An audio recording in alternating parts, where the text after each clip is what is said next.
I nderuari populli shqiptar, edhe ne të rastit që e quajtën monstra, jemi sot këtu nga halli. Ne jemi kulmi i vuajtjeve të shqiptarëve në Maqedoni.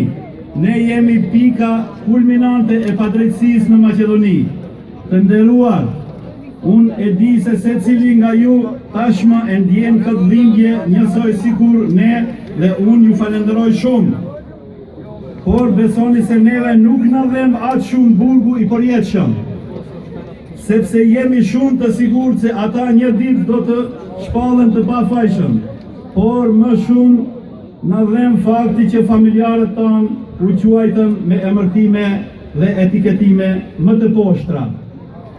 Na dhem shumë që familjarët tanë dhe përmes tyre gjithë populli shqiptar u shpall terrorist. Neve na dhem shumë që u përdorën emrat dhe jetët e familjarëve tanë që me to të ngjallet urrëtitjen ndëretnike. Parimisht, lëvizjet e popullit janë legjitime, por në këtë rast të nevojshme, sepse si duket shqiptarët munden të dalin të humbur nga ky procesi udhëhequr nga Eurokomesari Han, pasi që ne u dërguam nëpërmjet mediave 2 javë më parë lajmin se pas pranimit publik të pafajësisë, ne nuk do të pranojmë mbajtjen e më tutjeshme të familjarëve tanë me burg.